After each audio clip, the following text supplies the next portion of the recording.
திருக்கொள்ளிக்காடு பொங்கு சனீஸ்வரர் ஆலயம். இங்கு சனீஸ்வர பகவான் பொங்கு சனியாக அமர்ந்து சர்வ சௌவாக்கியங்களும் அருள்கின்றவராக இருக்கிறார். அது மட்டுமல்லாமல் இங்கு அக்னீஸ்வரர் மூலஸ்தனமாக அமர்ந்துள்ளார்.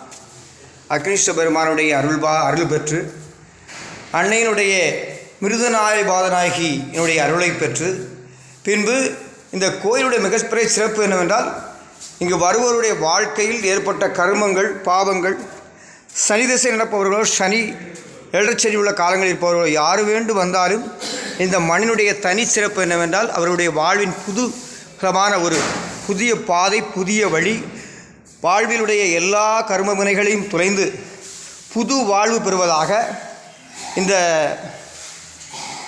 பொங்கு சனீஸ்வரருடைய ஆலயத்தில் எல்லோரும் வழிபடுகிறார்கள். இது திருக்கொள்ளிக்காடு என்று அழைக்கப்படுகிறது இந்த இடம். இங்கு எல்லா இடத்தை விட மிக சிறப்பாக சனீஸ்வர பகவான் பொங்கு சனீஸ்வரராக அமைந்துள்ளார். பொங்கு சனீஸ்வரராக அமைந்திருப்பது மிகப்பெரிய ஒரு சிறப்பு என்று கூறப்படுகிறது. அது மட்டுமல்லாமல் இங்கு வழிபடுபவர்கள் இடம் முதல்ல திருத்துறைப்பூண்டி வழியாக திருக்கொள்ளிக்காடு வரலாம்.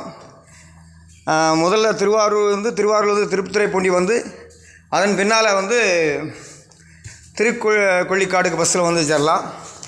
இது எல்லா நாளும் சிறப்பு, சனிக்கிழமை மிக சிறப்பான நாள் சொல்கிறாங்க.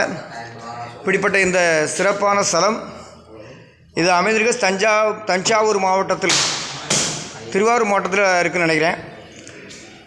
மிகப்பெரிய கர்ம வினை, தன் வாழ்வில் செய்த முப்பிறப்பிலுடைய கர்ம வினைகளை நீங்கி மிகப்பெரிய ஒரு சிறப்பு ஸ்தலமாக இந்த ஸ்தலம் விளங்குகிறது. இங்கு காலபைரவர் இருக்கிறார், சுப்பிரமணியர், மகாலட்சுமி. இங்கு ஒரு சனீஸ்வரர் பக்கத்திலே இந்த கோயிலுடைய சிறப்பு. மகாலட்சுமி இந்த கோயிலில் சிறப்பாக அமைஞ்சிருக்கிறாங்க. அது ஒரு முக்கியமாக குறிப்பிட வேண்டிய ஒரு முக்கியமாக மகாலட்சுமி இங்கே அருள்கிறதாக சொல்கிறாங்க. அப்படிப்பட்ட ஒரு மிகச்சிறப்பு மிக்க கோயில்.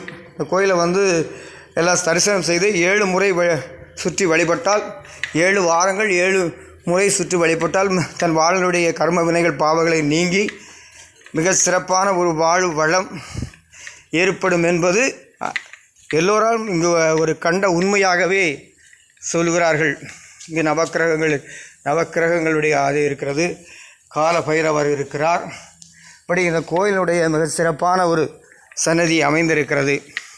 இடத்துல பல ஆயிரம் ஆண்டுகளுக்கு முன்பாகவே இந்த ஆலயம் இருப்பதாக சொல்லப்படுகிறது. இந்த ஆலயத்தினுடைய சிறப்பு கிட்டத்தட்ட இப்போது எல்லா